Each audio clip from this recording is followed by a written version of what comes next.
Welcome to another portrait sketch in oil colors. I'm going to try a little bit of a faster start to this painting than I did yesterday.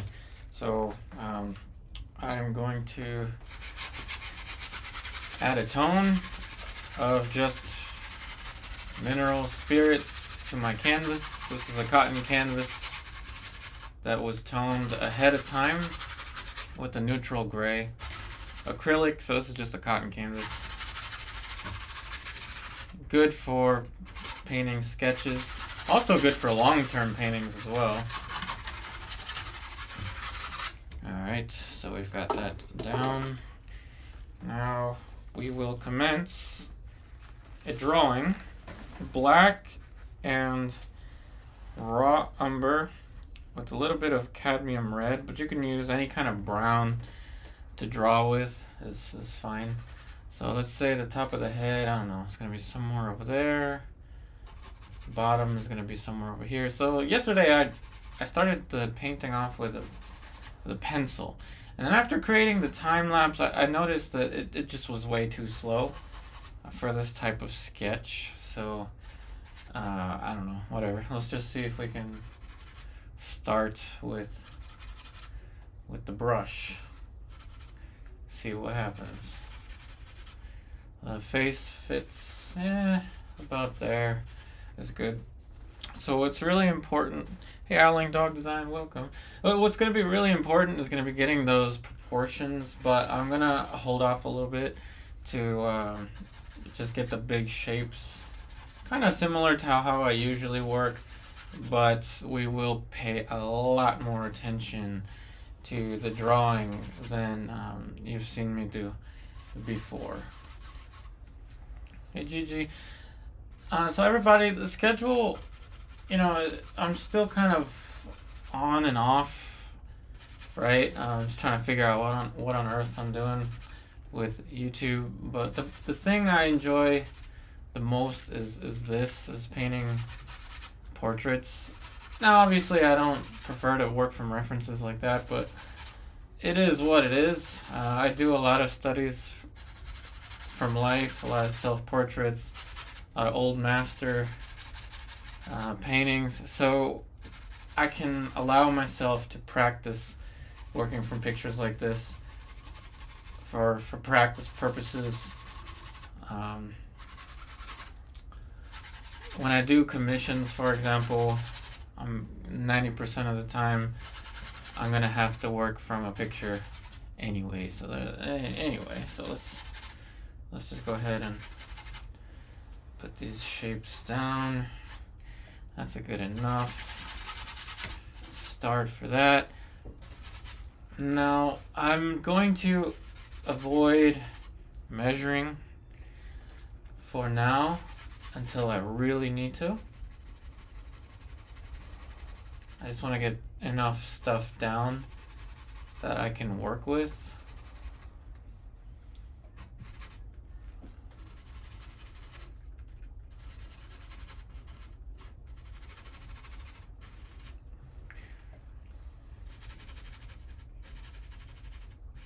So I want enough information for me to be able to draw with and to get the accuracy with. Ideally, I don't want to have to measure at all, because I don't like to measure. But we'll see how this goes.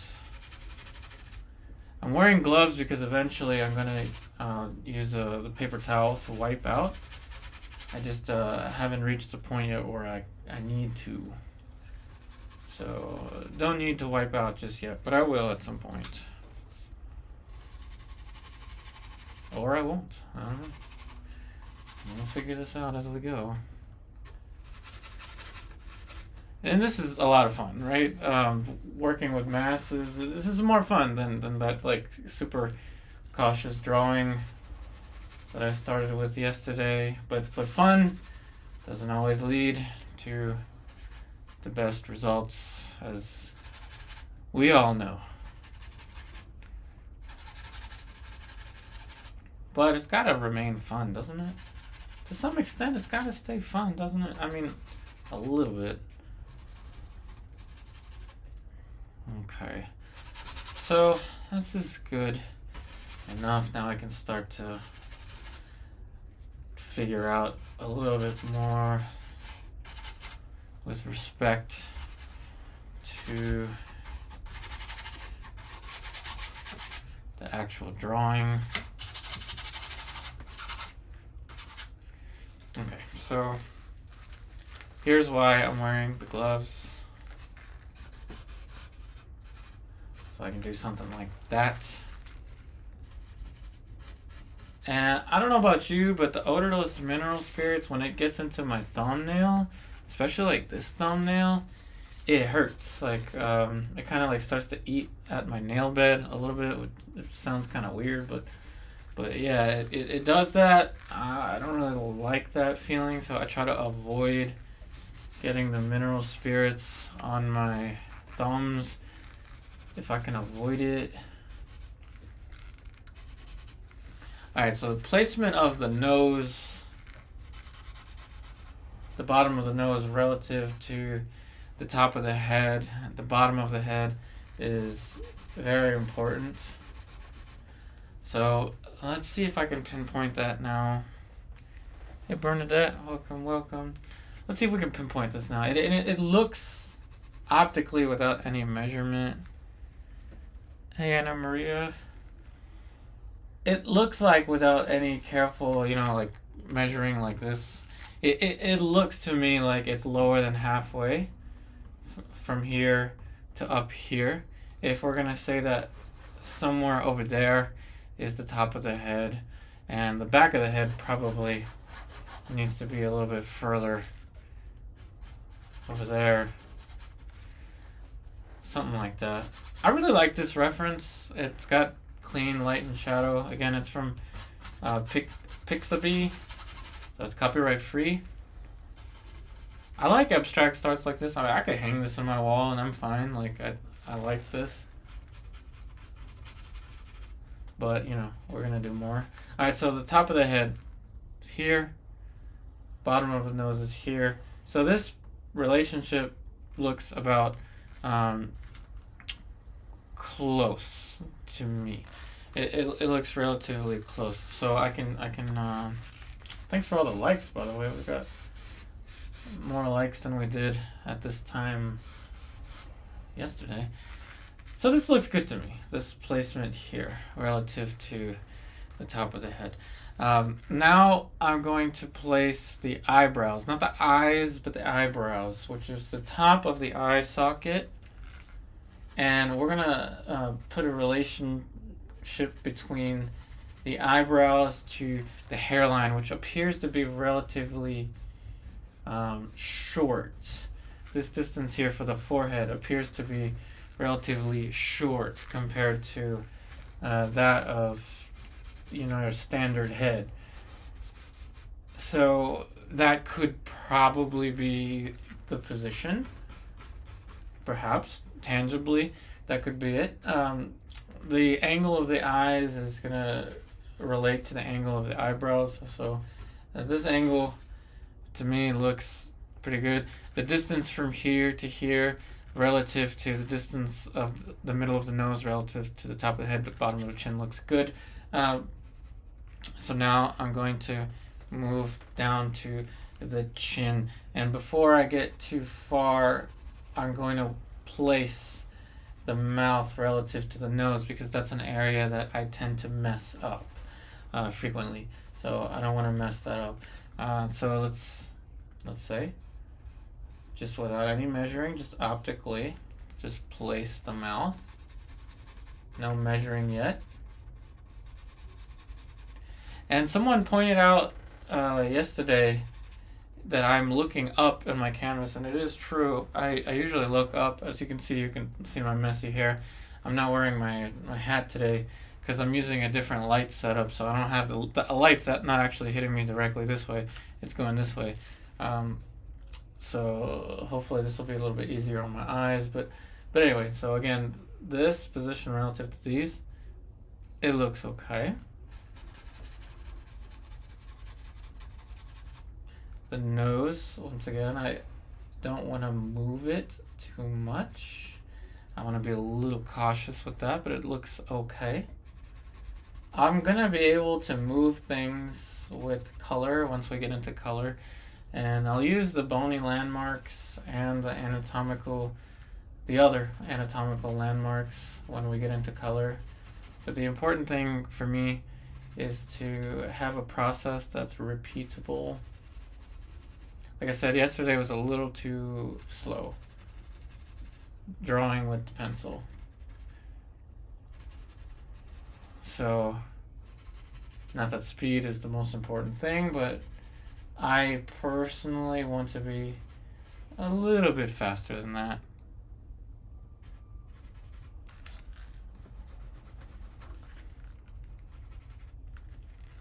Okay, so now outside shape is not as complicated for me to figure out as the placement of the things, the proportions.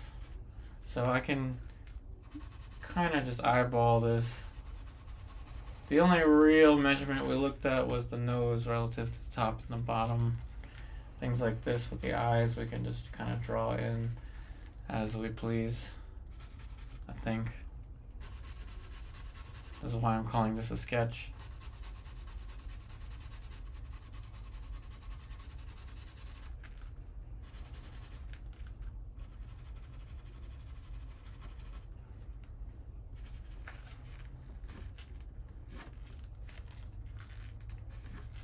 Eyes are gonna fit somewhere over there. Okay, so that's good. Relatively good enough. Somewhat have that shape for the contour. Gotta be careful not to make things overly generic. This is a duality between I don't want to make things overly generic, but at the same time I don't want to dwell over the drawing too much. The reason being is for my own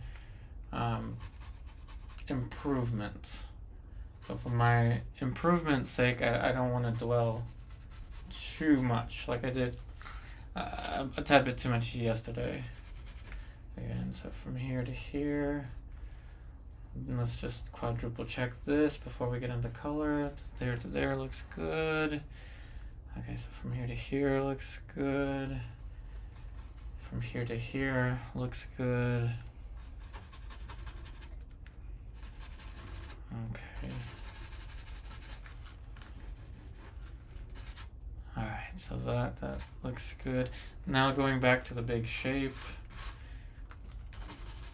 And this is a little bit lower than the chin. Not that we're going to get into too much detail with the drapery.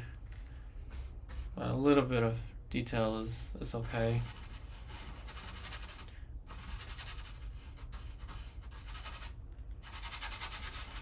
Okay, so that's good for that.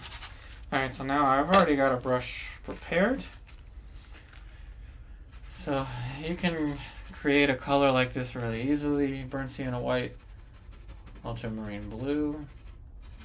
The color is not that important when it comes to trying to get the drawing down. This is just going to help us to move the shadow shapes and then eventually put in some tones. Not so much utilizing the gray everywhere like we did yesterday, but just utilizing the gray in some spots is fine.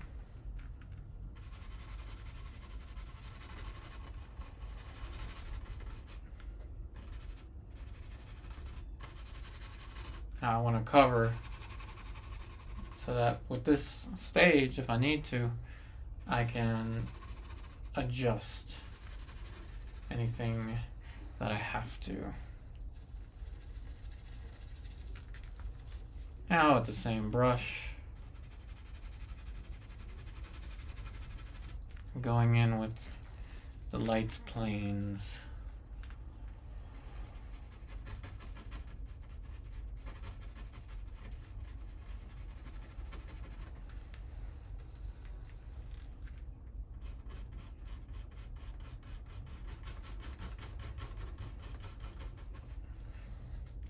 not really paying that much attention to the detail on the features.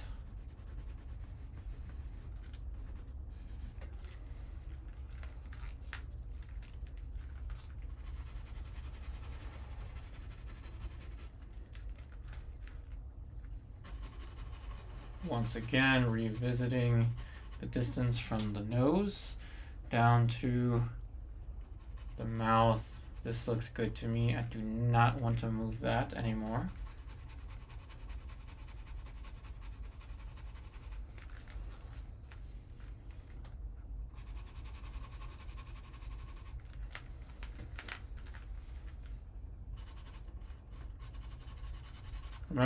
Remember, I want a process that is repeatable, such that if I make a mistake like yesterday, it's not like it was a major mistake, but I feel like that process was too slow. So it's something that I need to learn from. And it depends on how I feel. I may do more streams like that, like this one, where it's more about trying to figure out what mistakes I made the previous day, like what I could have done better beforehand. Soft edges here with the glove. Now the glove is actually becoming part of the process, which I didn't expect, but I guess it is. Gives me the angle of the neck. Pretty good there. Good. With that, now I'm going to mix a shadow tone with this brush. This is the brush that was used for that. So we can retire this brush, or this color, I should say. So let's go ahead and retire it and create a shadow color mixture with this brush. Again, this entire process is really repeatable. It's going to be very easy to problem solve, diagnose issues with it, and move forward. Alright, anyway, so I'm going to mix kind of a reddish brown, very similar in value to what I have there. So it's black and cadmium red. I'm going to throw in a tad bit of terre verte or sap green. And I'm going to test out a spot. And that looks okay. It's a little bit dark, but it's okay. I added a tad bit more red. Okay, so that's good. Going back to this oh so important area. Now that fits in pretty well. Now we'll go ahead and put that shape here. Now if it's too red, which it might be, it's almost too red, but I think it works.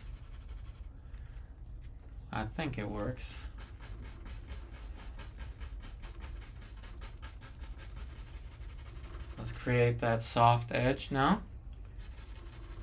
Terminator line for the cast shadow. A little bit of red makes that look more natural.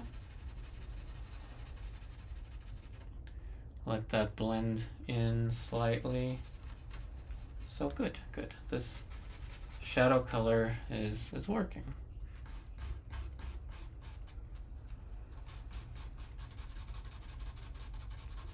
A little bit of a softer touch near the chin. Now remember, I'm trying not to get too overly caught up with things that aren't going to ultimately facilitate with the drawing and the structure. But I'm also still having fun with this method as I'm going. Alright, I'm going to use the glove to subtract a little bit here. And I'm going to throw in the dark for the hair. So I'm going with black ultramarine blue, and a little more red. I'm going to use alizarin for this. I'm careful though not to make this too dark, so I'm going to add a little bit of cerulean blue. This may not show up. Oh, it does. Okay, so remember, this is not straight black, but it looks like it. And we can use the tonality of this start, and we can also use our little drawing abilities here. So this middle of the hair should fit somewhere about there, so that's good. That's okay. And now, okay, so less pressure makes it less dark. So that works.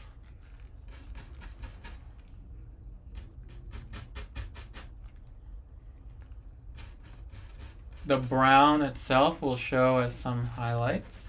We can even subtract a little bit for it with the glove.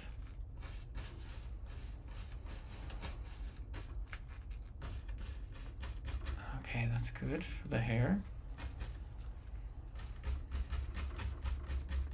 Remember, the top of the head was up there. It may have gotten too far or too much angle. Alright, so that worked out. Alright, that worked out. Again, let the brownish tone do some work for some of the highlights of the hair. But don't get too caught up with the detail of the hair this early. Or if it's fun, then do so. Sometimes when something is fun, you end up doing better somehow than when it's not fun. So for example, this start is a little more fun for me than yesterday. The time lapse was a little painful for me to look at, which I posted on my Instagram, by the way. I still posted it for you, even though it was a little painful for me to look at. I'm gonna probably get into the background with the way that this painting is starting to look. I don't know exactly. Like I said, this is kind of a process of discovery. All right, so now that we have this dark, I'm gonna mix it with the red, and we're gonna use this to put in the dark accents on the face. And the eyebrows, this is a good chance to fix anything that may have went wrong. So I'm okay, I think, with the placement of this eyebrow. I think it's alright. I don't think I need to adjust that eyebrow too much. This one, I don't think I need to adjust it either. This still gives me the angle of the eyes that I wanted. So that I think that that's working. We'll find out. Again, the angle is something like that. Alright, now get to the eyes. I'm going to use the same thing, and I'm going to look for the upper eyelid accent. Just because I feel like the eye sockets are fitting where they need to be fitting. And this gives me the distance from the eyebrows to the eyes. And remember that all these measurements need to work relative to the top of the head, the bottom of the chin, relative to the nose. Okay, so now the tear duct over there. Tear duct over here, giving me that angle. I gotta be careful now because I don't want to put too much angle, but I think that that's okay. This is the part where you need to slow down, but don't slow down too much. It's a balancing act.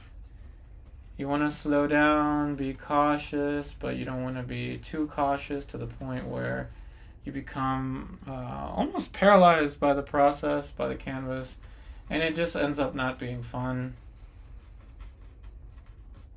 So there, we sketched something in for the eyes. And we can now get into the modeling. Hey, Carlos. So we can get into the modeling and we can adjust whatever needs to be adjusted as we get into the modeling. The eyes, of course, are gonna look a tad bit too big with this huge brush that I'm using to place them in. So I'm gonna jump into modeling now, but I'm gonna stick with the mask of the face, and wherever I need to, I will adjust the proportions. Thanks for watching from Brazil. Alright, so now on my palette, I know you can't see it, but on my palette I'm going to create a little gradation. So I'm not going to lift up my palette like I did yesterday because it made the time lapse look a little weird. Gloves, I don't need the gloves now that I'm jumping into the modeling. I'm going to let this be this dark value, but I'm going to now move into form modeling with this brush on the light.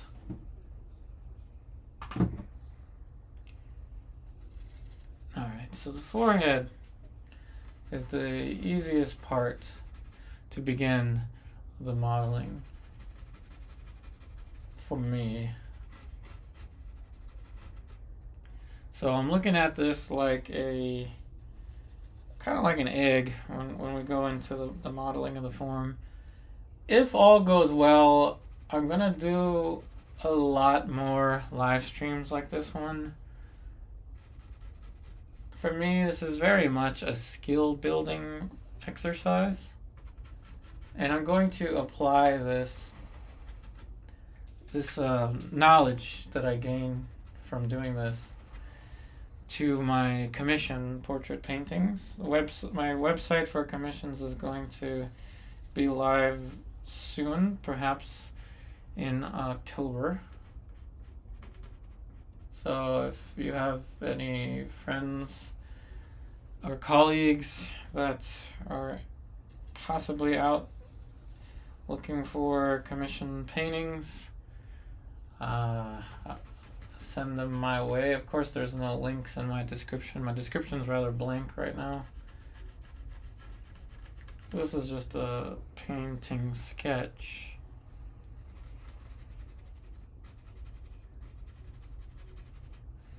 Okay, so we're gonna have to have a little more light now around the cheeks. Color-wise, pretty much basic orangey yellow light. Thanks, Carlos. I'm glad that you like the tutorials.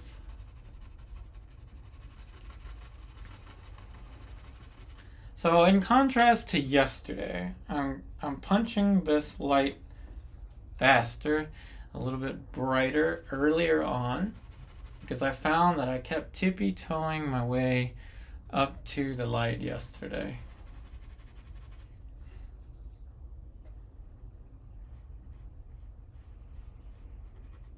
So this time I'm not going to do that. I'm not going to tippy-toe up to the light. I'm just going to go for it.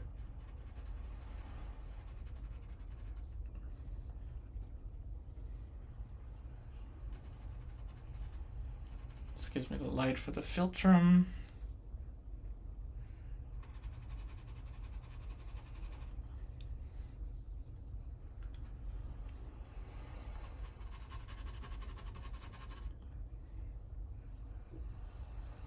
Very simple color mixtures, something you can get with burnt sienna white and ultramarine blue.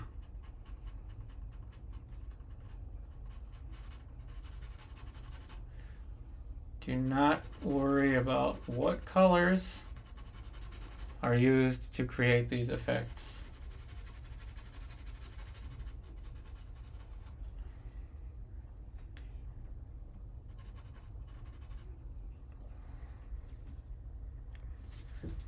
Oh, thanks, Howling Dog Design. Alguien quien habla español. Yo casi nada. Solamente entiendo un poquito. I only understand a little bit. Alright, this same light I'm throwing out here. Remember yesterday how I said in the Bouguereau that the light was kind of flat? I told you I've been doing Bouguereau studies. So I'm going to kind of utilize the fact that stays kind of flat. In the Bouguereau, again, this is really early on, so it's okay. Alright, I'm going to throw in a tad bit of red now for that. It may be too soon, but I'm going to do it anyway. Same color for the skin tone, but I'm adding a touch of alizarin crimson and cadmium red. Okay, so that's it. It's the same as this color, but with red.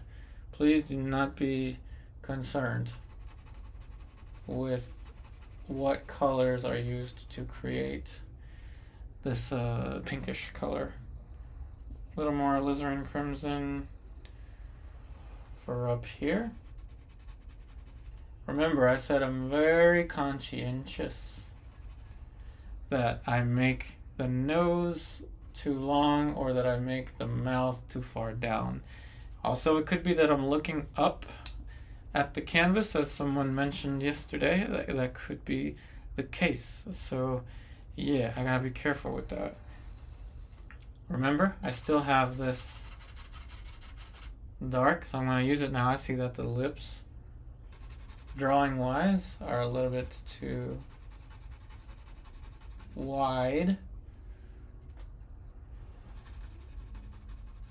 I'm going to take this time to correct that, and that seems to be good. Now that we've got this down, we can add that pinkish color right next to the nose. From Peru, okay. Mi familia es de Lima, Perú. Pero yo nací in Silver Spring, Maryland.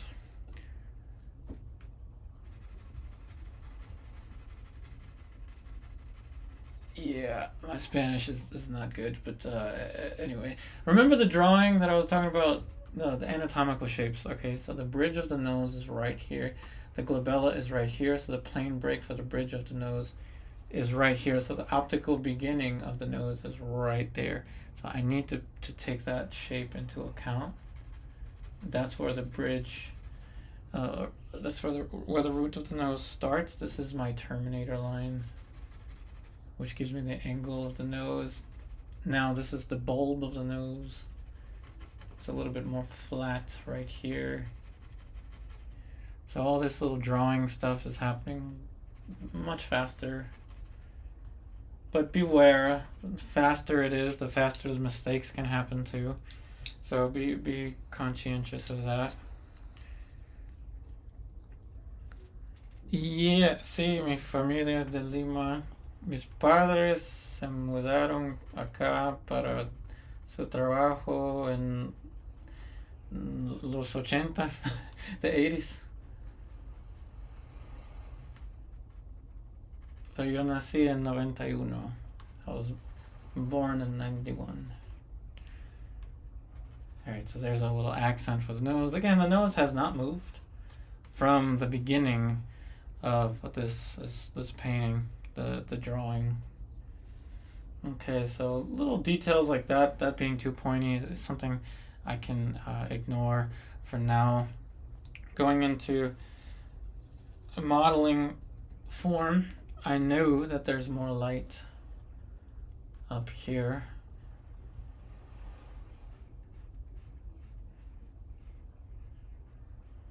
So now we can start to model some of the form for the eyeball, but not too much. I just want to make sure that I don't have to change too much, and I probably do. I'm afraid that the eyebrow is going to have to lower. That's what these stages are all about, being able to make adjustments.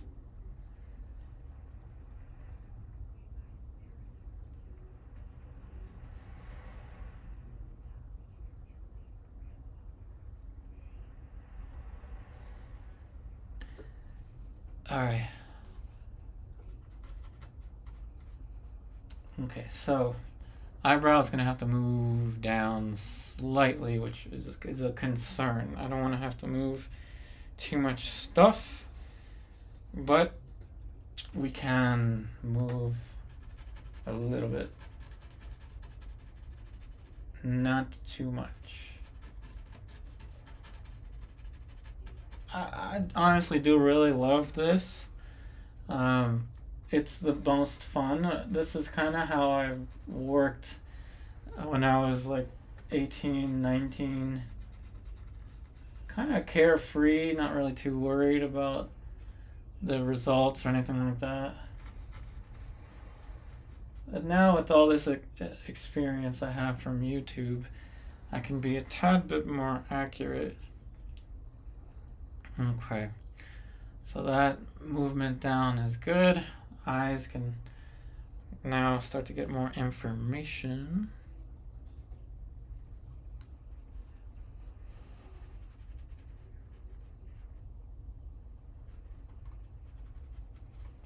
Now I'm going to introduce a different brush. Let's say this one.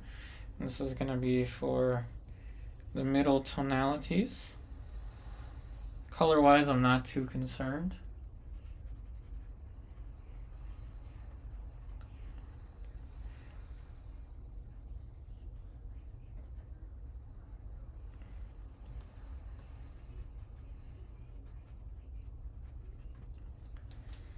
Glad you like the painting, Carlos. I think. I don't know. I think you're talking to... I'm confused. Oh, you're talking about constantly painting. Okay. I see. Punch this value back up to the light.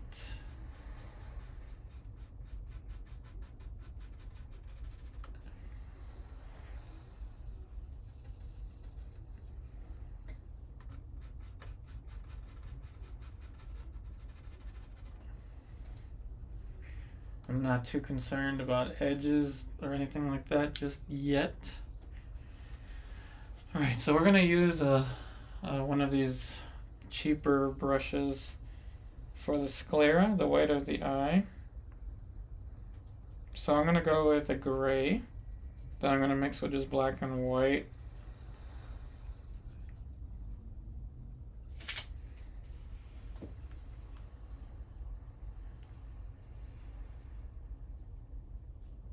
This is just a simple gray. Black and white. Make it a little bit too dark at first on purpose so that you can round it out as you go, but don't round it out just yet. Go into color for the pupil and the iris. The iris is much more simple, but we're going to use a little bit of orange for the pupil.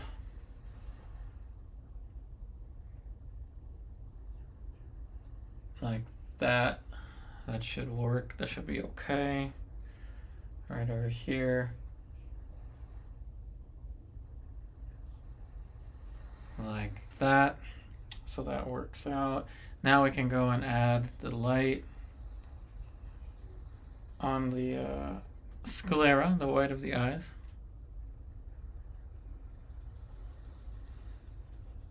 Yes, the pathway to the artist's life is a difficult one, but it's definitely worth it. Again, appreciate all the likes, everyone. We're at 16 now. I'm using titanium white today. I'm not using any lead white. I used lead white yesterday. Today, just all titanium. Just because I felt like using something different. Again, that's still not as bright as it can go.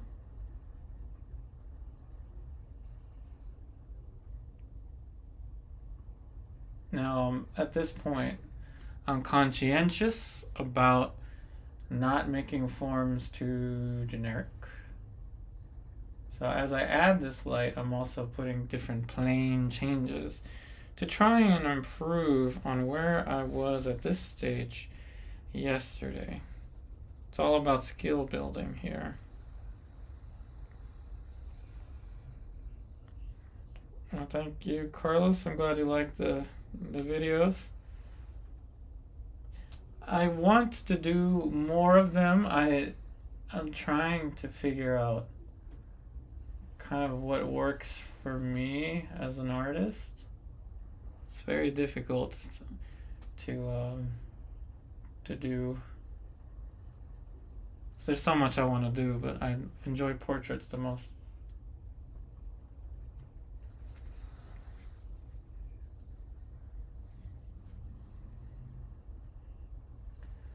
Now we're putting in the plane change underneath of the eye.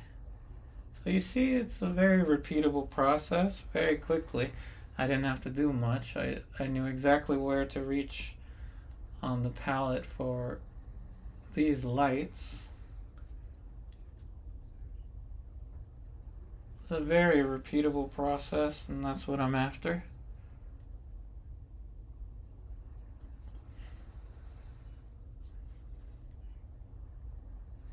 There's more light right here.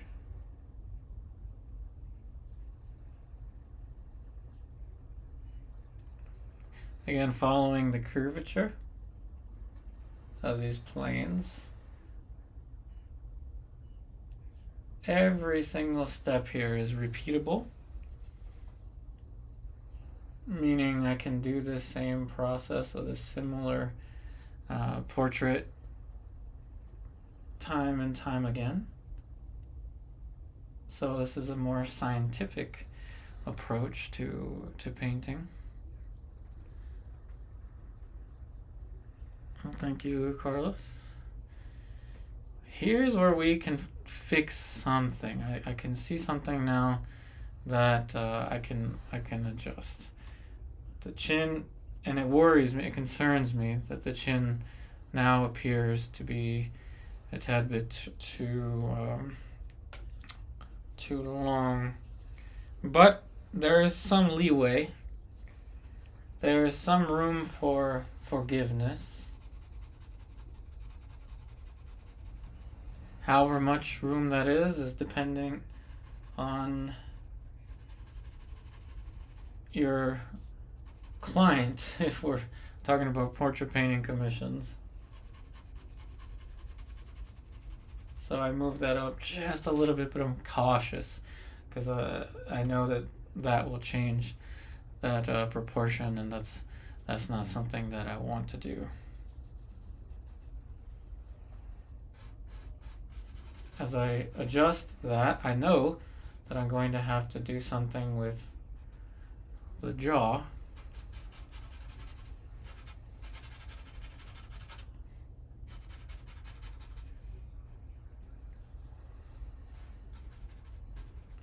And I like the reference very much, so I'm gonna go ahead and paint it the way I see it. I'm going to go in with, this is magenta. This is the same brush, but I'm applying magenta.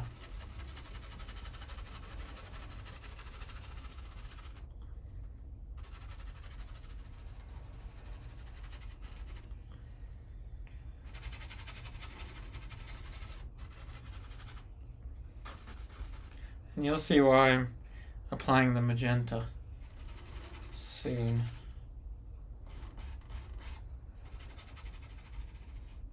Again, I'm doing more with this one than I did yesterday. I'm trying to still use what I've learned from drawing and painting old master studies, but I want to apply it to more contemporary themes.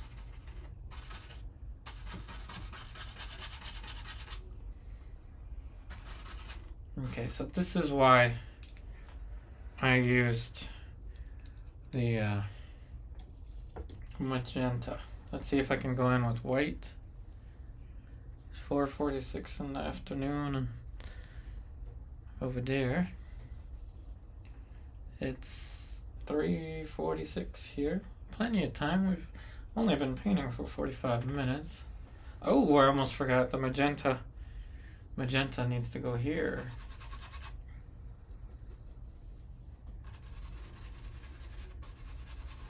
A little bit of magenta.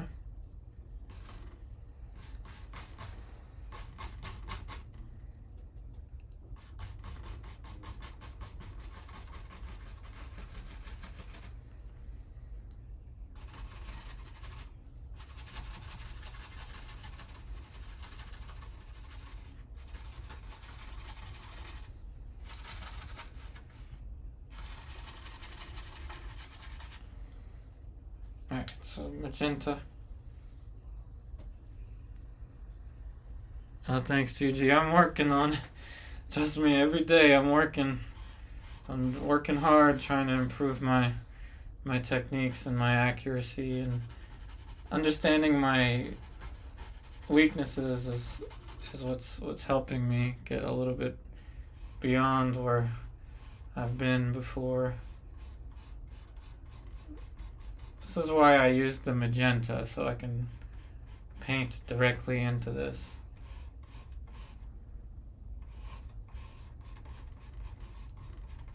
Now it looks kind of close to a skin tone, but you can tell it's got some violet in it.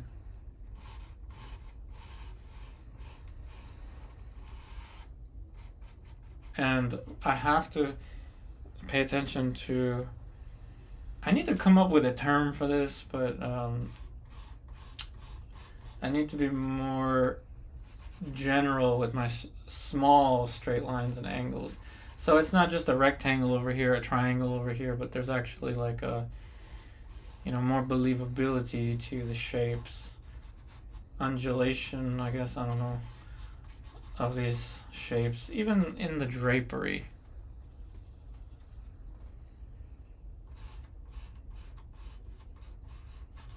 Even the drapery has specificity, and maybe that's the word. Maybe it's more simple than I thought. Maybe it's just specificity. Be a little bit more specific with your small plane changes. It's tempting to go in with big chops like that, but curve it. Create the plane like that. Chops. Little chop into it with more specificity. Let's just call it specificity.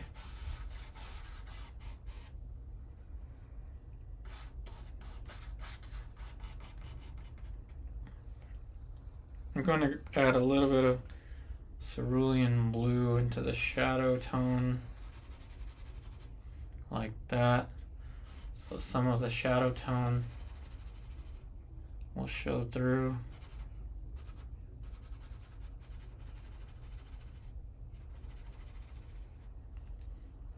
Just some little lights there. Again, that blue tone that shows up there on the top of the head. That'll work for our purposes.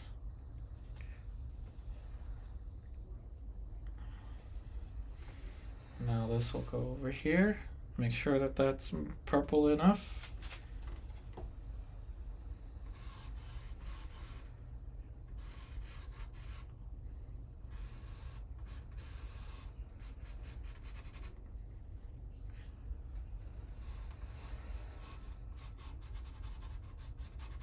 And whatever mistakes I make with this, I will notice with the time lapse. Time lapse kind of helps me see things that I could have done differently.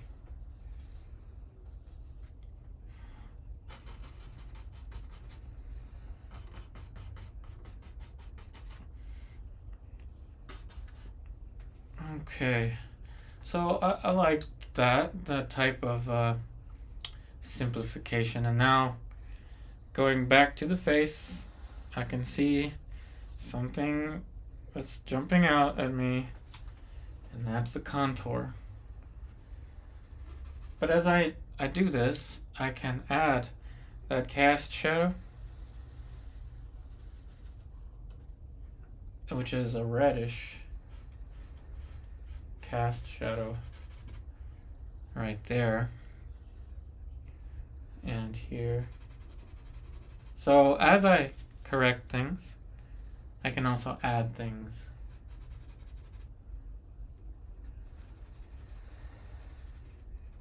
Which makes me much more accurate, I think. Okay, so again with the darn chin.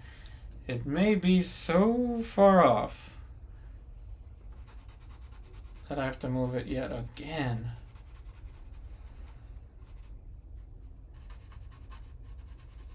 But don't dwell.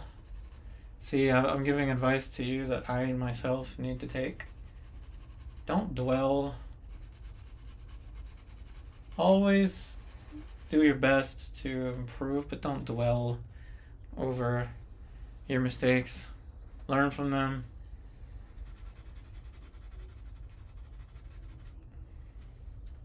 There's that reddish cast shadow.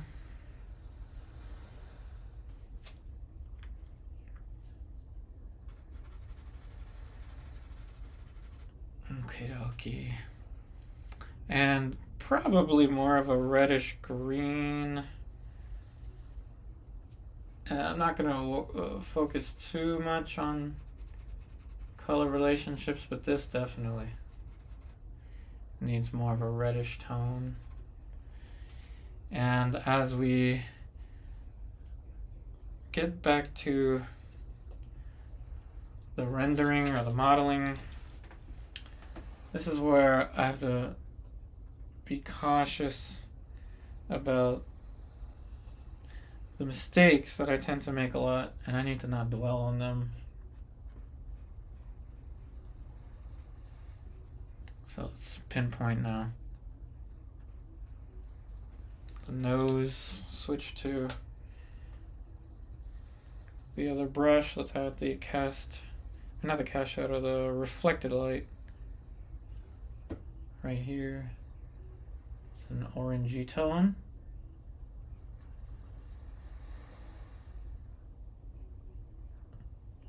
This kind of reminds me of the pearl earring a little bit, the setup.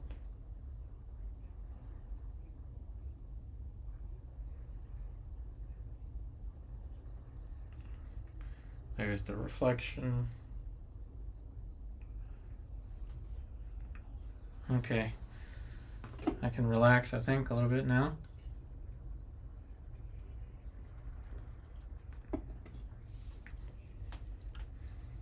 I'm going to adjust this. They should be pretty close. Let me put this accent on the back of the nostril. Straight down, only a tad bit to the left. So right there. At the same time, I can go in with alizarin and red and cadmium red. And plane change here for the lip. If it's too red, then I can brown it out with my original drawing color. So that's fine, that works. Distance from the nose to the mouth looks good, I hope.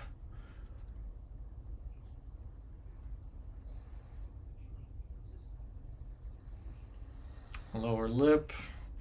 Now we're going to add a pinkish color for the lower lip.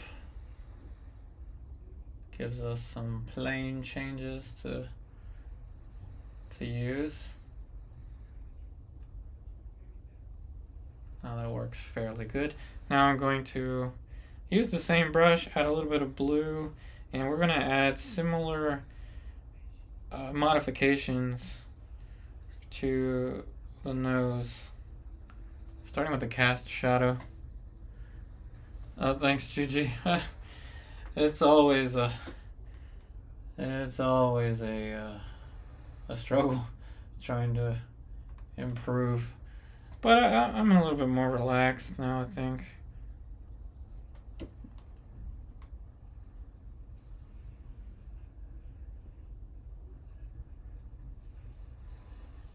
Okay, so following the form right up until there, right there, that's the angle for the cast shadow. I added a little bit of blue, but perhaps I don't need to worry too much about the color. Flattening out this cast shadow is what I want to do. This extends further out. I know that there's a reddish plane change here, but I'm going to flatten it.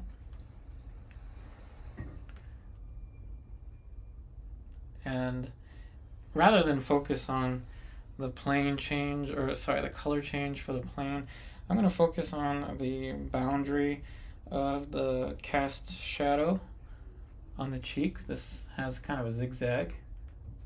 So focusing on, once again, the things that I didn't focus on too much in the past. This is how learning happens. So form specificity. It's not that I didn't focus on things like that, I just didn't get to it fast enough before. And again, it's not a race against time, but for me, I enjoy the ability to do things at a faster pace so that I can get more done throughout the workday. And, of course, diagnose whatever mistakes I made with a more of a loose approach is a little bit easier on me, just mentally. It's a little bit easier. Now this needs to get a little bit darker.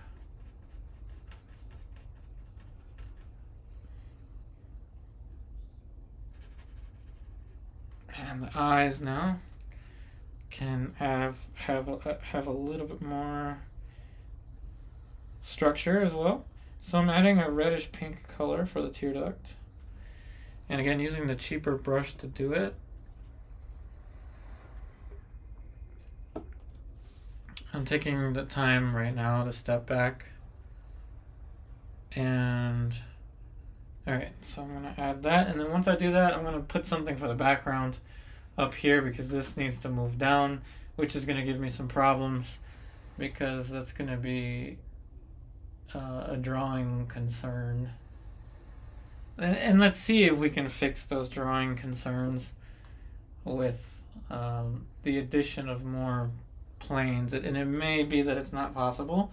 And if it is, I'll just troubleshoot it and figure out where it went wrong later. But for now, I'm aware and I can only plan accordingly. So now this gets lighter as the form turns.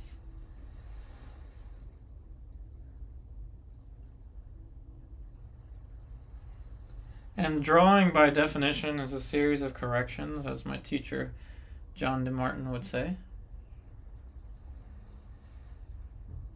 So it's important not to dwell too much on what is not perfect, but focus on how you can not make those mistakes later and at the same time build your form. It's a trifecta of sorts.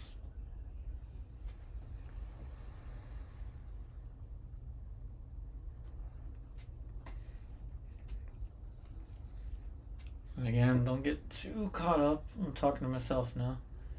Don't get too caught up with the detail around the eyes because it starts to look a lot better once you add these little things like plane changes to the eyebrows. All of a sudden it starts to look better.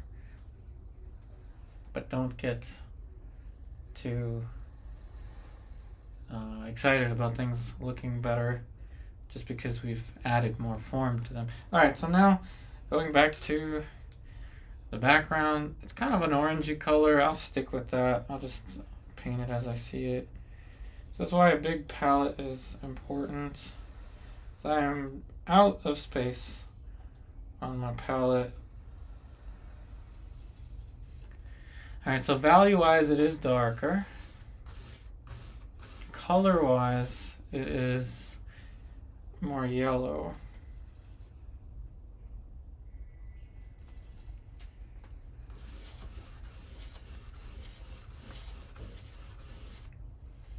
Okay, so that's okay. That's all right.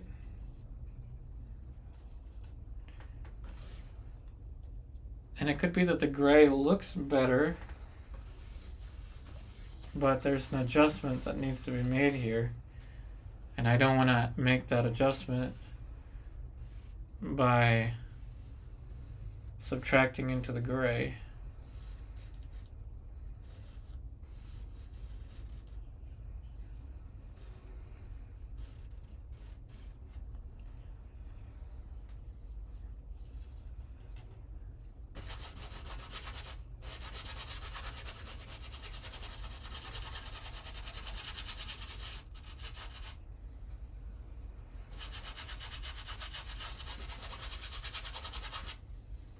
Okay, very similar to the skin tone, but indeed it is different. Alright, so here's where we make that correction.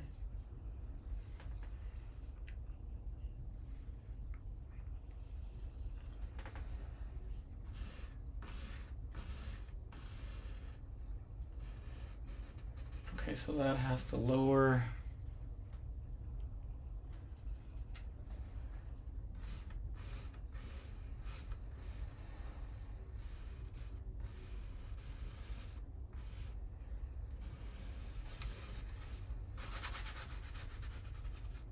And not necessarily a huge mistake. It's not that big of a deal, but it is something worth understanding. Like, why didn't I see that earlier on? But it's okay. As long as in the process you're able to, as you correct something with the drawing, you're able to add something else. I think it is more fun for me.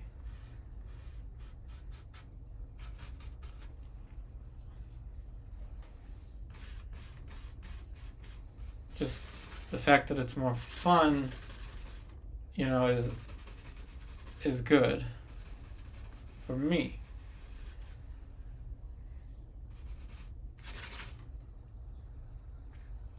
Oh, thanks, Carlos.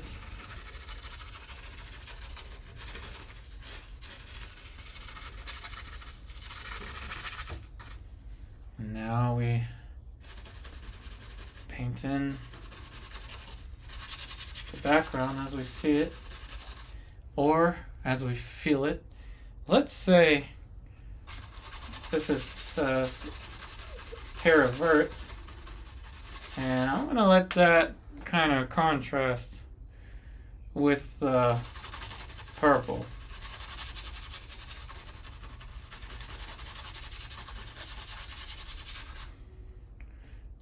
Don't be afraid. Like, don't be afraid to do something totally out of character sometimes in painting.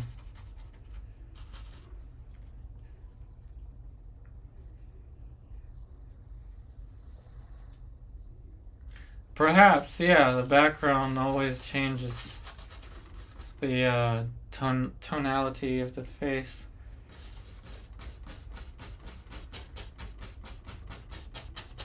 But still, you know, the adjustments. You see, there's the purple contrasts with the yellow, though you can't really see it. Because yellow is close to orange, and orange is the complement of purple, right? I think, or is it the complement of blue? I think yellow is the complement of purple. Yeah. I don't know. I forgot. Anyway, I added some yellow to that side, green to that side, and maybe some red up here.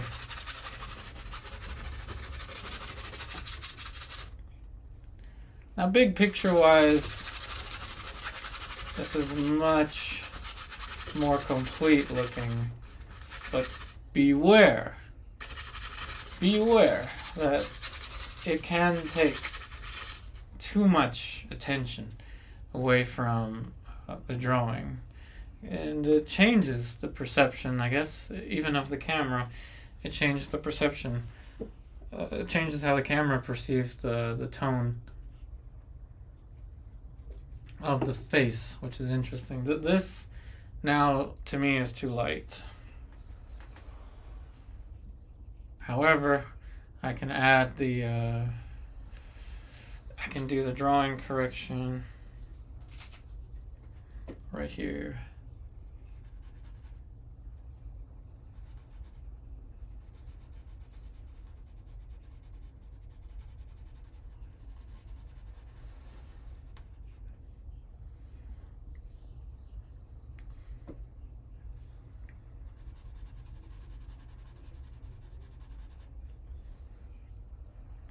See, this is something I did differently than what I would have done. I had to actively change my decision.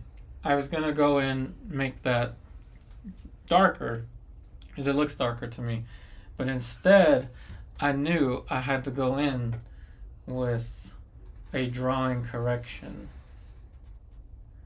When you learn something new, you repeat it to yourself until it becomes habit, and you no longer need to repeat it. It's a habit.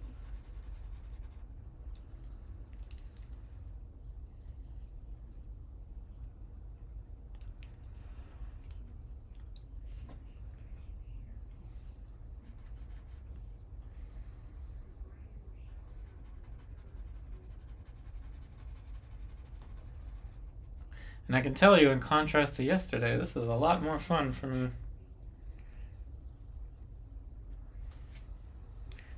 Hey, Angel. Welcome, welcome. Reflected light here. This is why I said this kind of has a pearl earring type of look.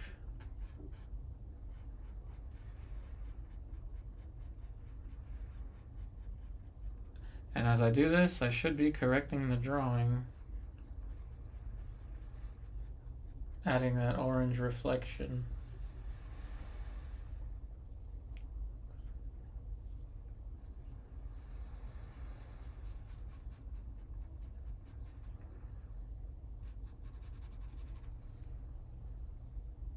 Okay, so that's good. Now we have that reflection.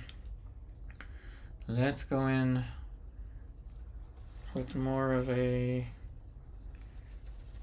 I want to say, a reddish, I want to say brown above it.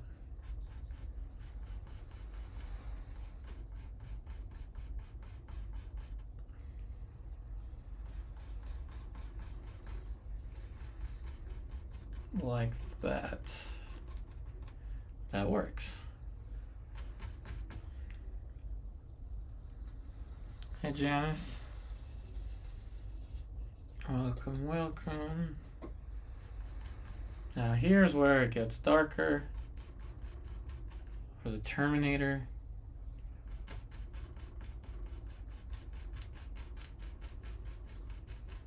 And that's going to allow me to have more plane changes, especially in the dark light region of the face.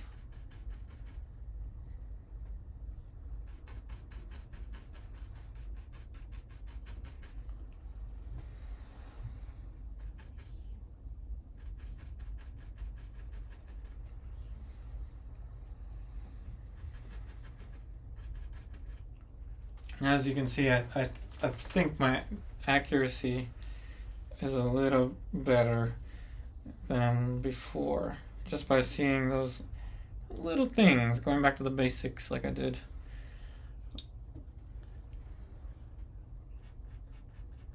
Appreciate all the likes, everybody.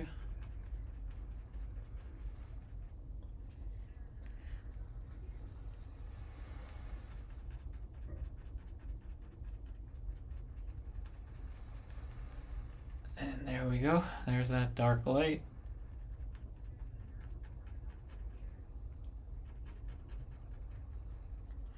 And it's pretty easy to blend that out. Just get a blending brush.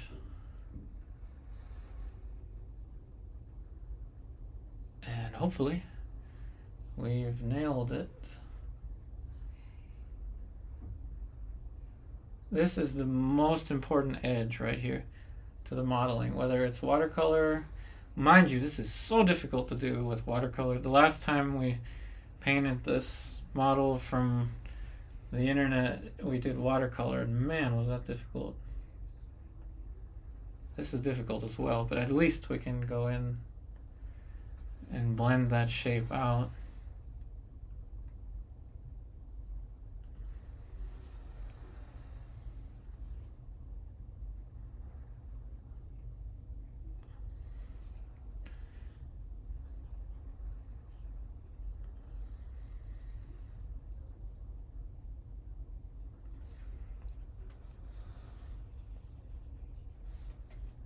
Again, this is just a clean, cheap synthetic brush. I want the Terminator line to be done. Finito. Terminado. No more Terminator line problems. I want this to be done so that the rest of the time can be spent focusing on things like color variation and edges within the planes of the face.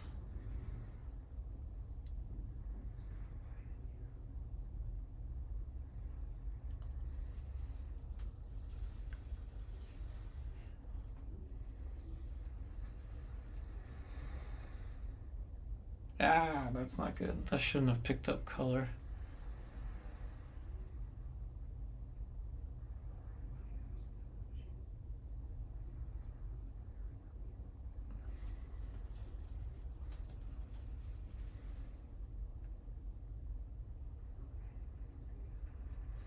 Once again, every step in this process is very repeatable.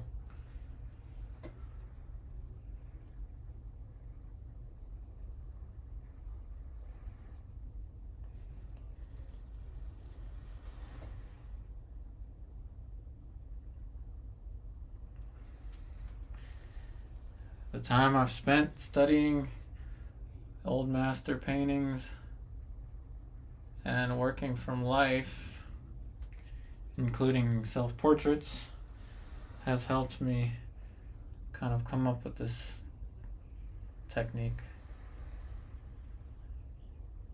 And of course, yesterday's mistakes. Again, not that they were major mistakes or anything, it's just it took too long.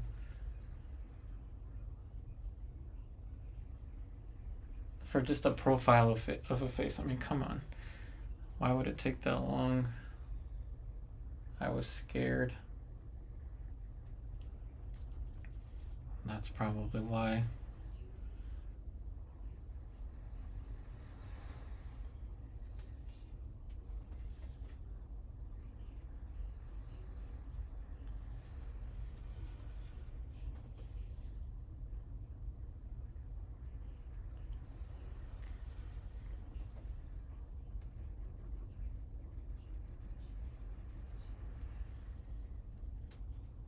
So once again, I'm looking for the things that I would normally look for in a drawing if this were a pencil drawing.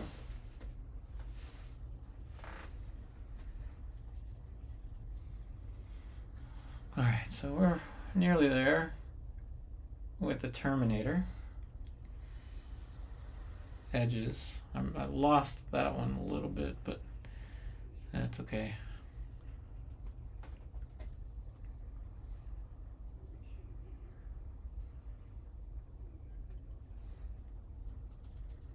Now you see how important light and shadow is.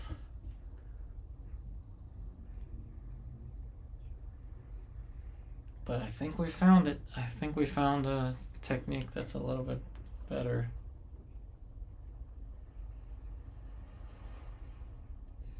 Time-wise, I guess.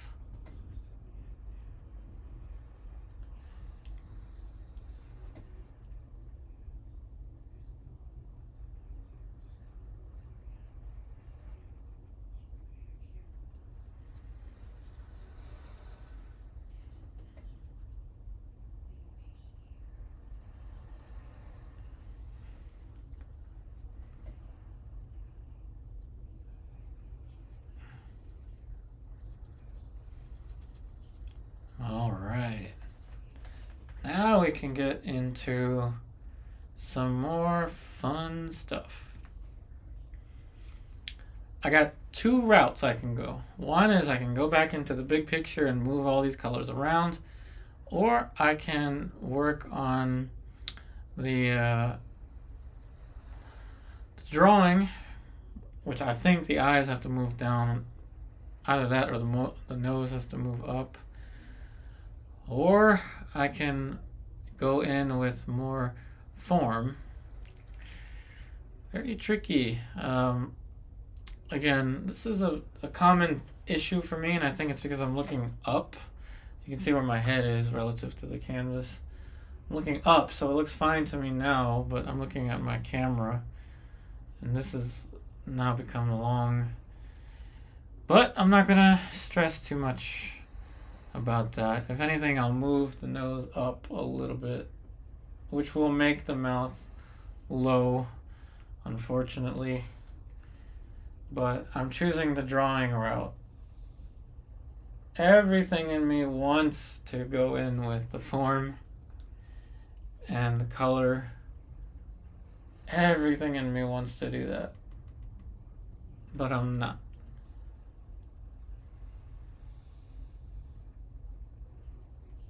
So let's turn this blending brush now into a painting brush.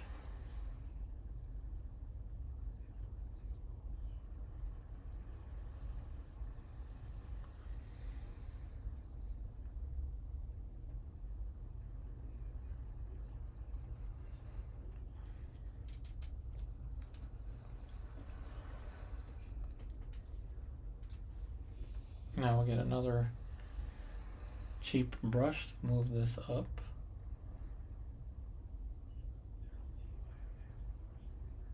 Everything in me wanted to not do this, but we must learn from mistakes.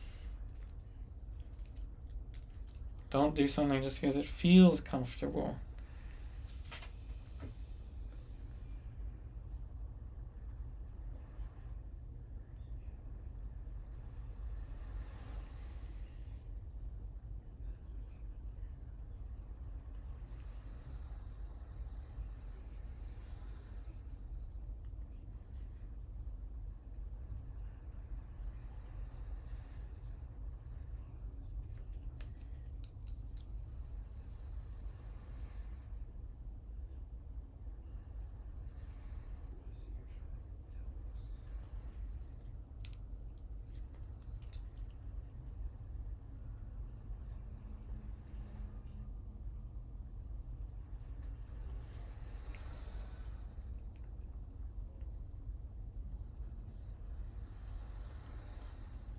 And as we move this up slightly, and again, it's similar to yesterday. It's not moving up a lot. It's not that it's a major mistake, but it's something that needs to be done in small increments. It wasn't a huge mistake. Of course, in portraiture, any little thing feels like a big thing. Doesn't have to be. Alright, I'll put the big brushes down. Now we're going to stick with the little ones.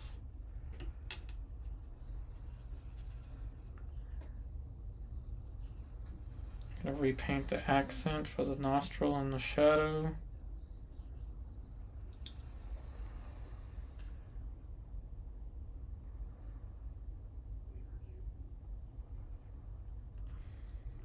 And I think I can speak for most of us when I say that light and shadow is probably the most troublesome area. Unless you're a savant when it comes to drawing. And I know some of you are.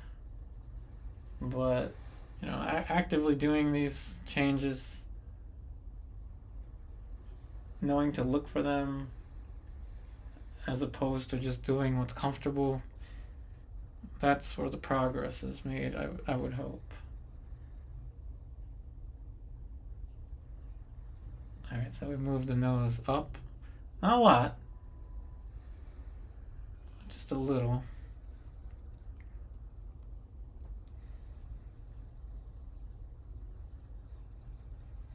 Now we're going to put that reflection back in the nostril.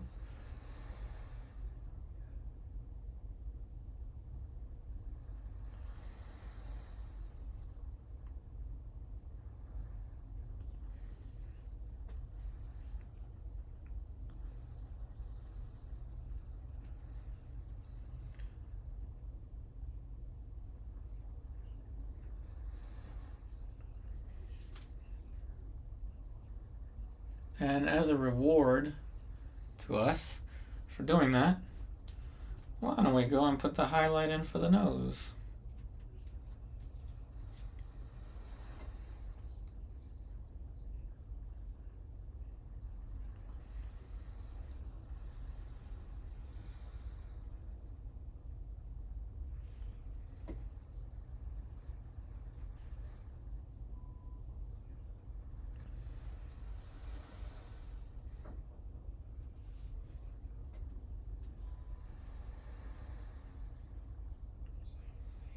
Alright. Okay, so now the mouth, of course, if we move the nose, we're going to have to move the mouth. If we move the mouth, we're going to have to move the chin. Yeah. But as we do that, let's see if we can build the planes.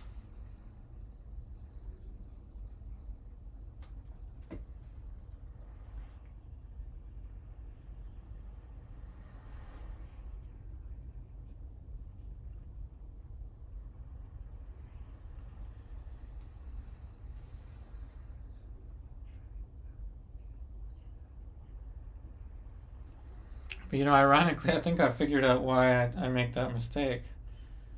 And I think it is because I'm looking up at this so much. I've tricked my brain into thinking that the way it looks to me is the way it is. Just because I'm looking up.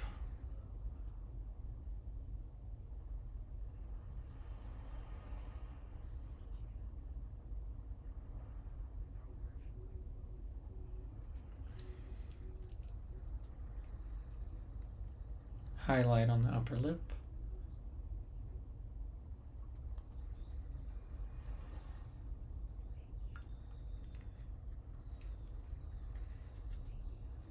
Light, or middle light. Needs to be lighter.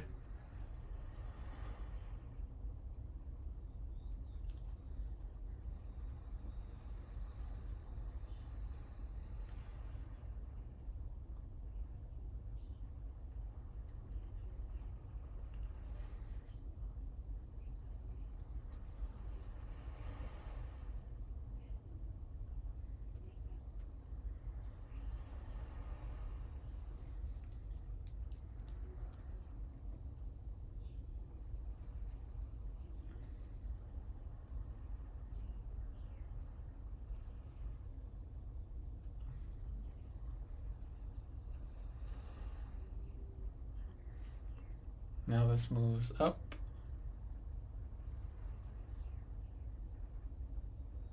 To about there. Like I said, it was not a major change, but it's a change. Hey, Pissarro. It is a repeatable technique. So when I make a mistake, or I find a drawing mistake, I can correct it and add structure at the same time. It's a win-win. I'm glad you like the technique, Pissarro. I'm coming up with different approaches here and there with these quick paintings. And I kind of like this one as well, so thank you. We add the structure to the lower lip. And we can add the color, the shadow. Just more orangey. Add this accent.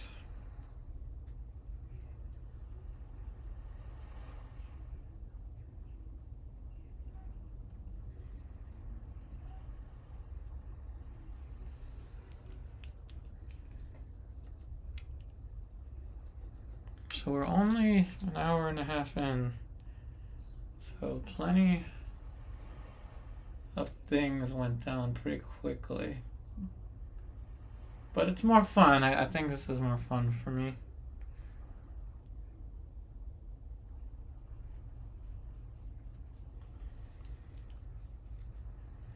Alright, as we move that shape up,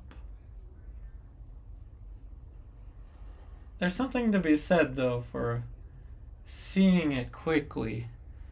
Because if you don't see it quickly, it tends to be more difficult to see it later. Again, moving the chin up. Can't really do much rendering with it as we move it up. Well, we can add the dark light, which kind of an orangey color. He said, do you always have to add oil to paint before applying it to canvas? I'm not adding any extra oil to my paint here.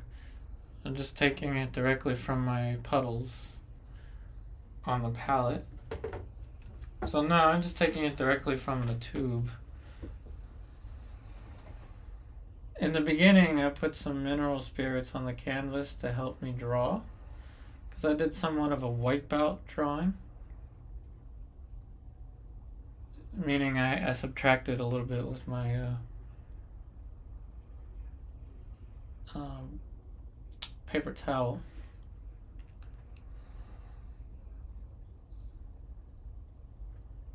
There's, the interesting thing, there's only really 3 things inside of a square.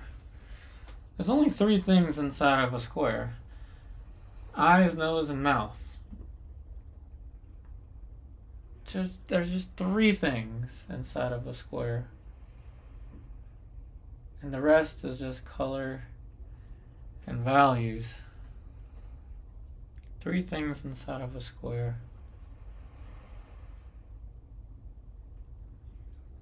The better we get at this, the better we learn to see that it really is just 3 things inside of a square. So we're not too overly caught up with the fact that it's a portrait.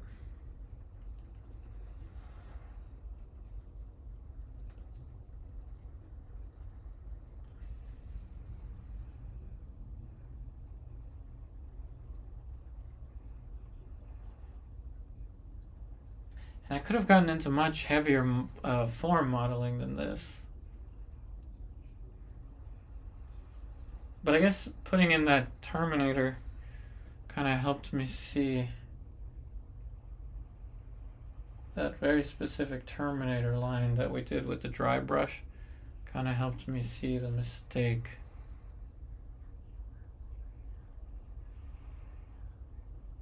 But overall, I'm happier.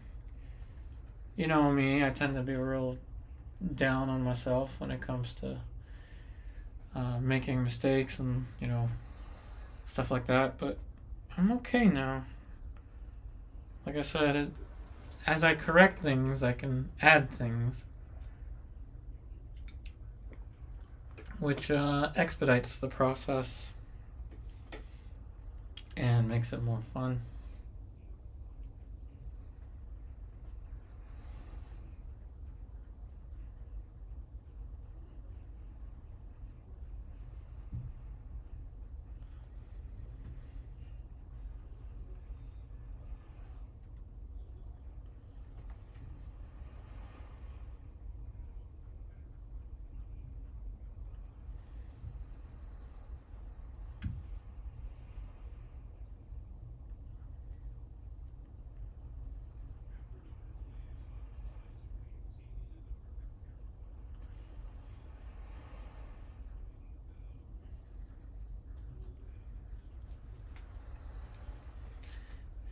Pissarro to soften edges. You know what? I just used one value, another value, and then another value. So 1, 2, 3, 3 values here. 1, 2, 3, and then I painted them in kind of like tiles, and then I used a softening brush. So just a regular, just a let's see, just a clean brush.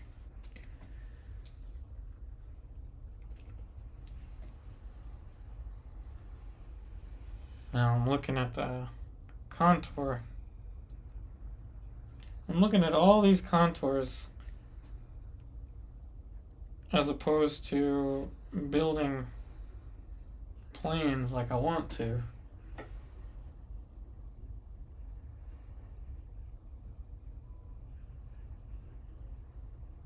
But not all edges are soft. Like that one needed to get a little bit sharper.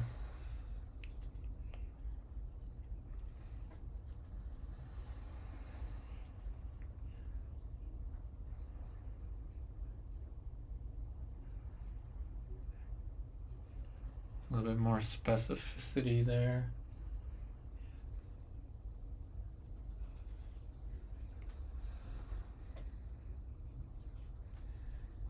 Yep, no problem. Looking for all this specificity I don't normally look for. Okay, so like the shirt, for example, or not the shirt, but the drapery.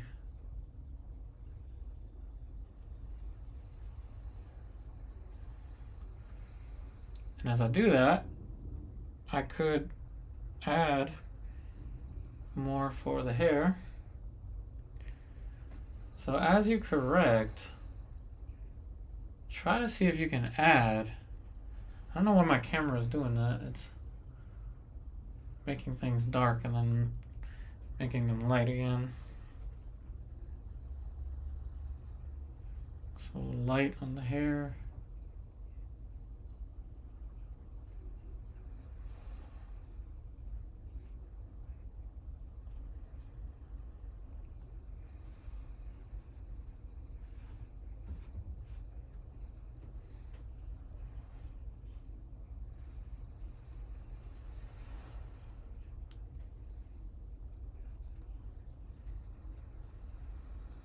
Back to the magenta.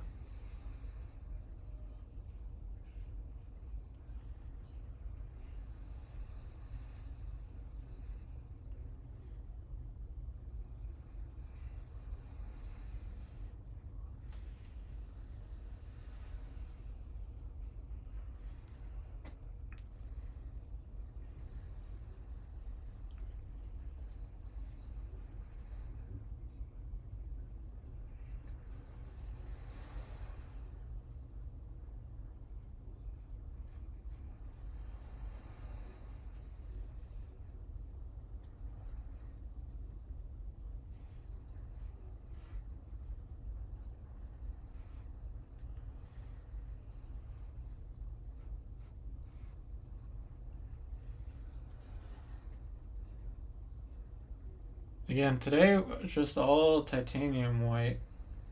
I didn't use lead white.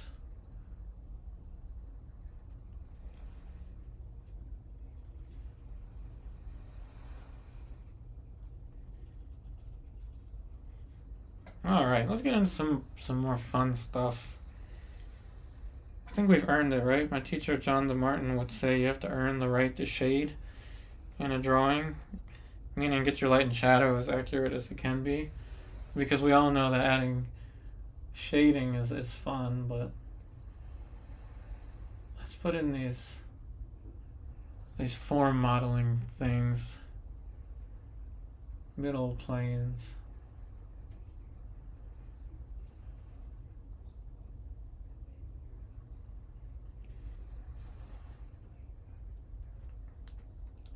And of course, hair. Fun little details for the hair.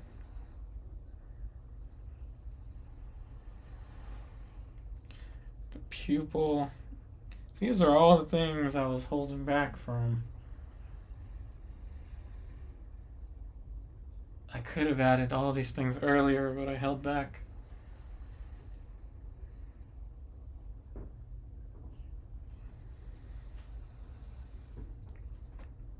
Now, obviously, there's going to be some dark around here, kind of like makeup. But probably, I don't think it is makeup.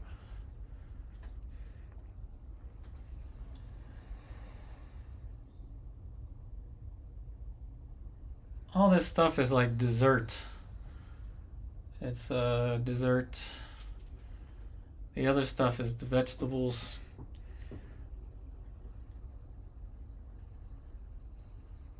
You gotta eat your vegetables so you can have your dessert.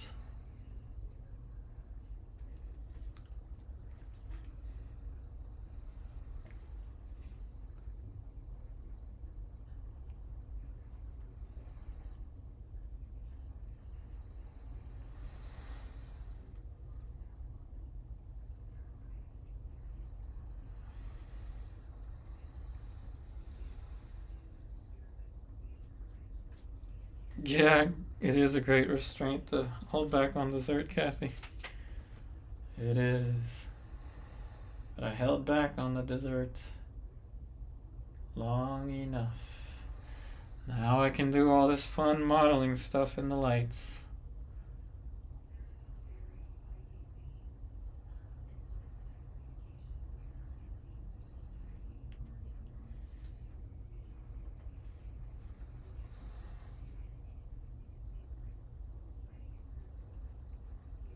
And this is the stuff I'm used to.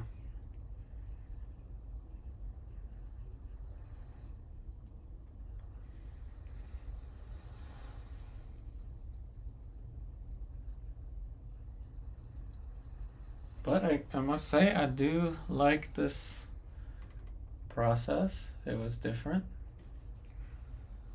It was different in all the right ways.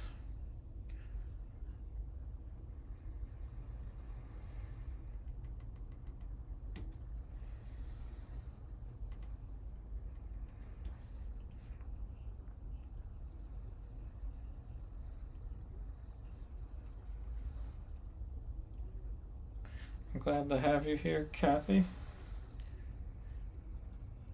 Glad to have you here.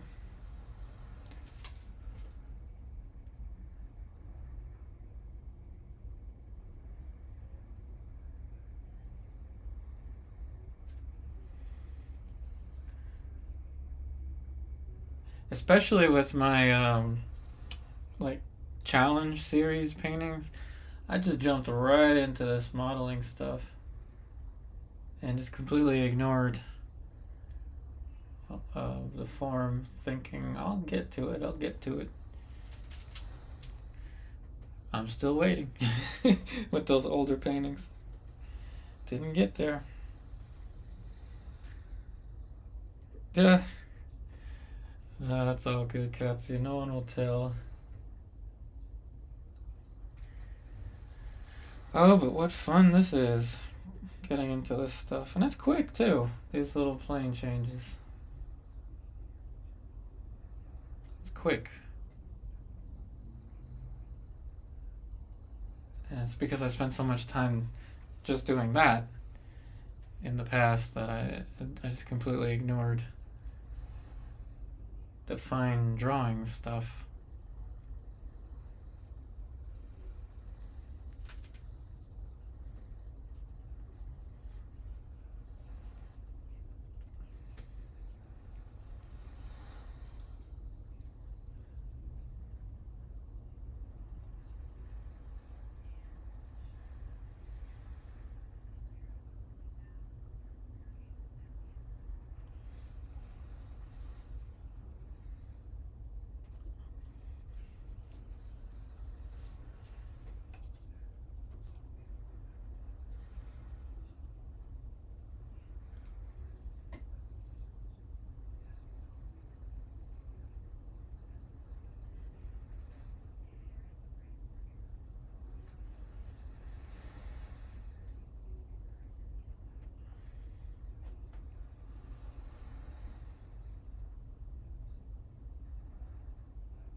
These little rendering things, these little planes, are very repeatable.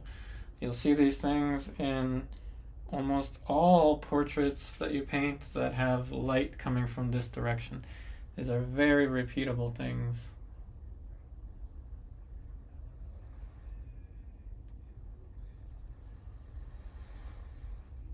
So knowing to look for them is just a matter of how many times have you studied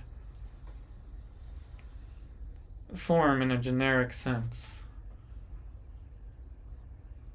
And I do mean generic because it's helpful to learn from generic to specific, but then you need to know how to be more specific. And it's a constant battle for me. I'm trying to figure out what to do to make it more specific. So like with the eyes, all these little extra plane changes.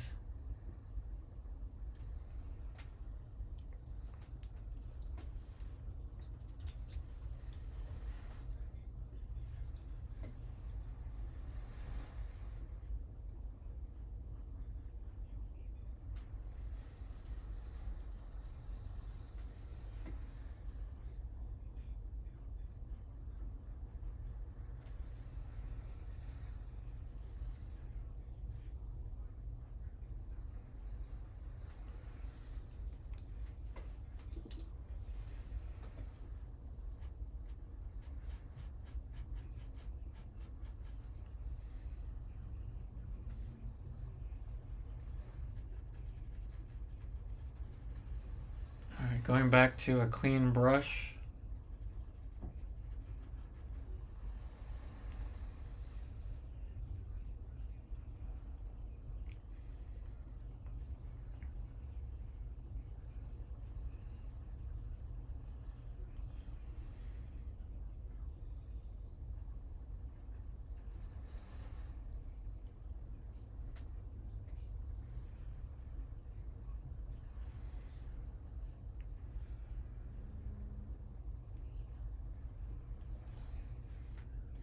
Back to the light and shadow stuff.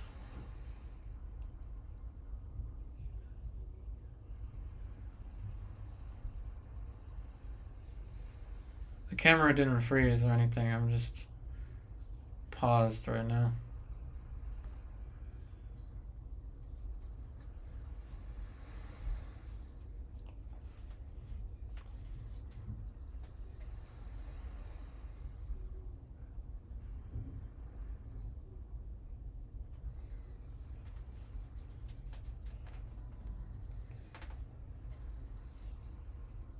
I think we figured something out, everybody.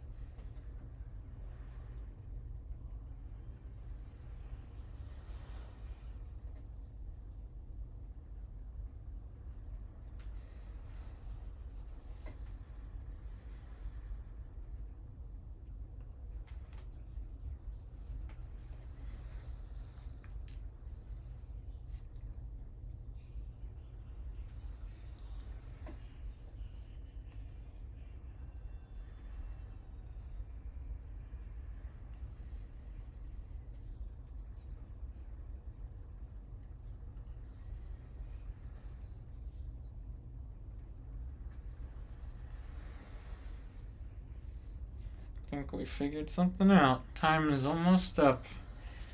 I'm gonna try to keep it at 2 hours. It's a challenge for me to see and think a little bit faster with these paintings. It's something that I'm personally trying to get better at. Of course, that needs to move up slightly. It's up to me whether I want to chase it. And I'm going to. Normally I wouldn't, but I'm going to.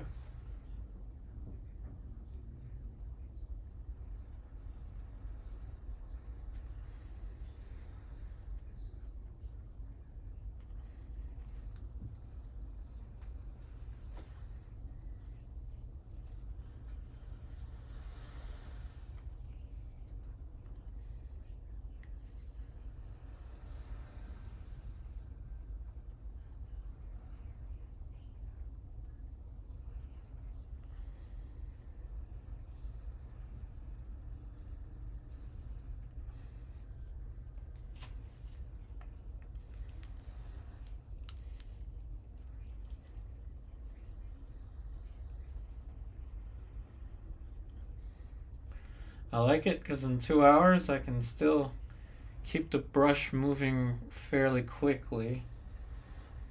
I don't really get to a point where I have to stop too much.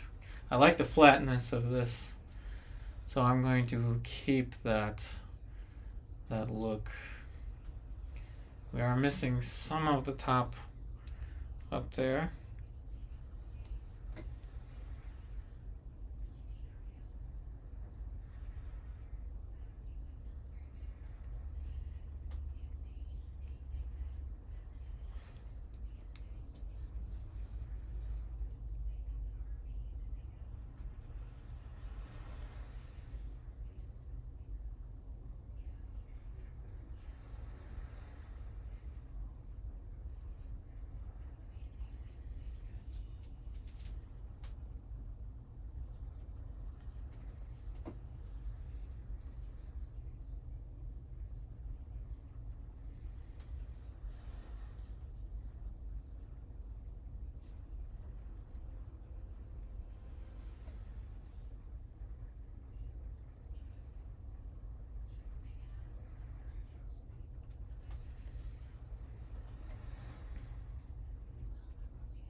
Alright, so just for the sake of clarity, I'm going to cover, I know you don't really see too much of it, but I'm going to cover the stuff that I've missed on the bottom. So this has to be darker. This actually goes all the way up here.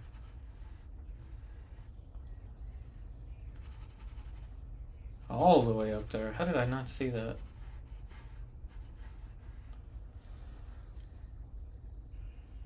Well, I wasn't looking for it. I mean, this goes way, way up.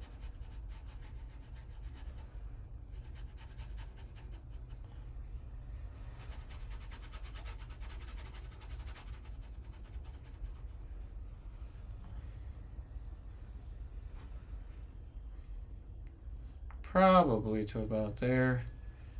And let's push this dark just because I just feel like it.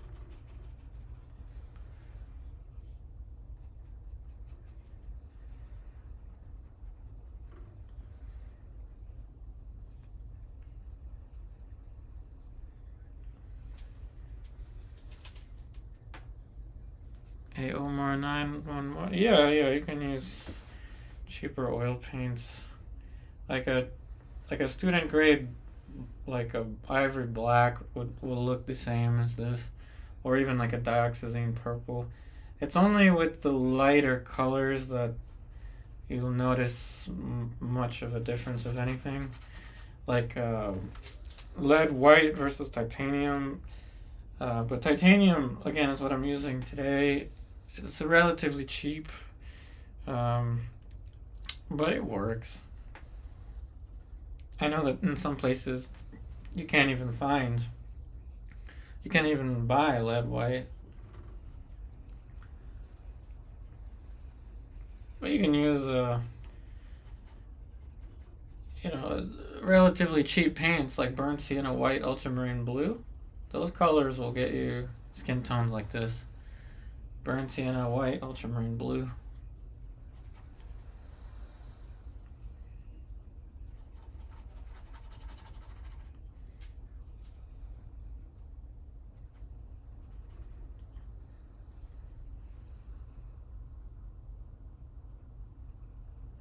You can certainly use cheap brushes. These are brushes from the thrift store, and they work. Oh yeah, I brought the bag for you so you could see it. Thrift store brushes. Yep, I've got a lot of them. These are thrift store brushes. Well, it was like Lucy found them for like $6, I think, and they work.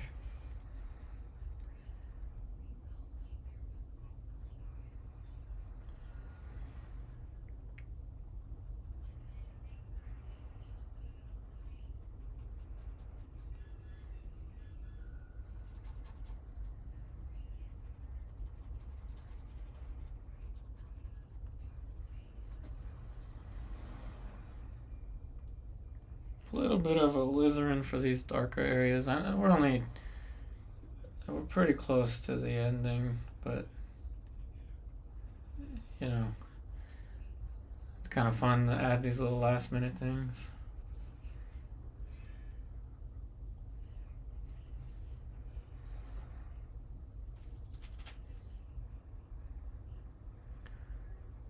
Hey, GG Ron. Oh, cool. I'm glad you like the pastels. I like the pastels as well.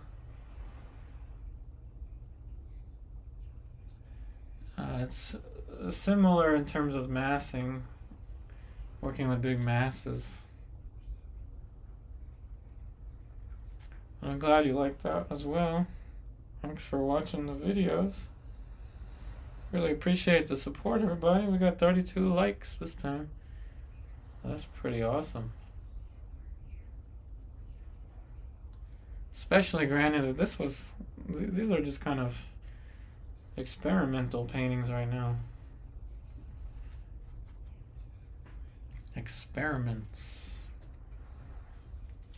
Hey, Libertas. Thank you. You know, taking time off to study the old masters really did help me see where I was lacking in terms of drawing before. But also just it makes me appreciate when I do get to do the things that I'm really used to doing. And it's like we mentioned before, it's like waiting cautiously, waiting patiently for dessert. And everything I was used to before was kind of like the vegetables, or everything I did before. Well, you know what I mean. It's like eating your vegetables, doing the stuff that you're supposed to be doing, but it doesn't come naturally.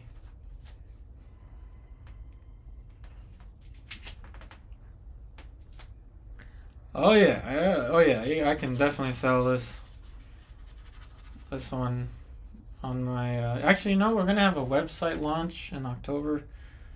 Lucy is working on my website, so we'll be selling original paintings, art prints, stickers, hats, T-shirts, coffee mugs, you name it, bookmarks. Definitely.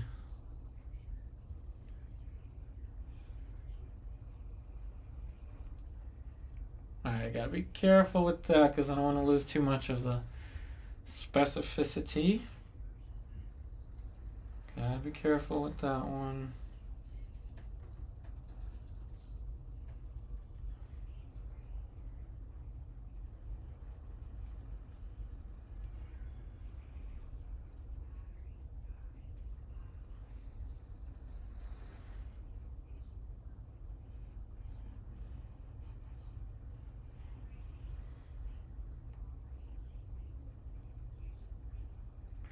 Lots of fun when you finally do all the stuff that you were supposed to do. You know, all the stuff you did your homework for, basically. And now all the stuff that you have done for years, you get to just kind of have fun with. Like all this kind of drapery stuff. This is just all fun. Not an issue here. Thanks, Stuart.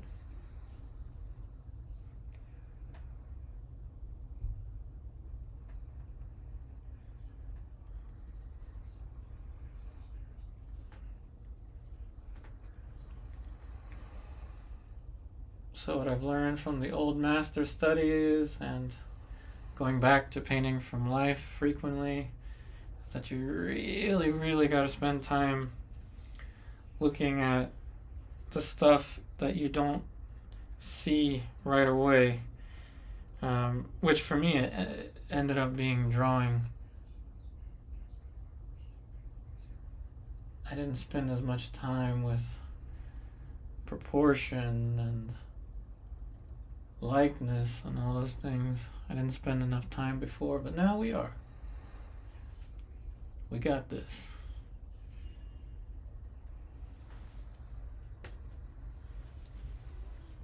Alrighty. So we got 3 minutes till, and it's not like every stream or every time I'm on here has to be 2 hours, you know. Like sometimes it could be more, sometimes it could be less, but the objective should hopefully remain the same, that I'm trying to improve upon my abilities, and you know, it takes time. I know you can't see what I'm painting under here. I'm covering the canvas now.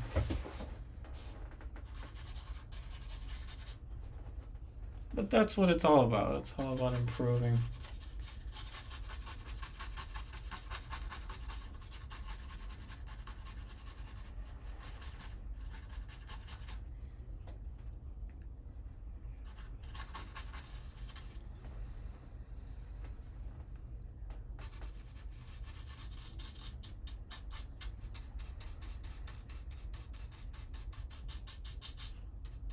Cover all the way to the bottom of the easel.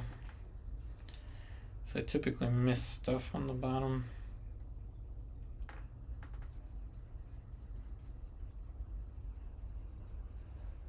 Okie dokie.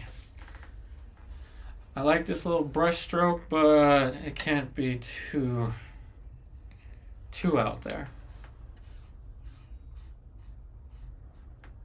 That's enough.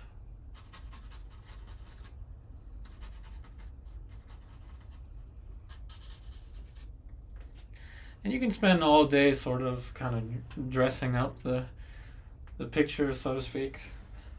But I'm going to leave it at that. I'll sign it way above. So you actually, where I'm holding my brush, see the shadow, is where I'll sign it, but you can't actually see it on the picture frame of the recording. So appreciate all the likes, everybody. We made it 35. That's pretty good. So we've got a lot of likes. Thanks for all the support. Like I said, this is part of my skill building. I want to be able to see the things that I was missing in the past faster, more efficient, so that when I do long poses and more working from life and stuff like that, you know, I'm learning stuff little by little. I want to continue the learning process. But once again, thank you all so much for watching. Please, if you have not subscribed to my YouTube channel, subscribe to it if you would like to see more content like this. I wish you all the very best, and I'll see you next time.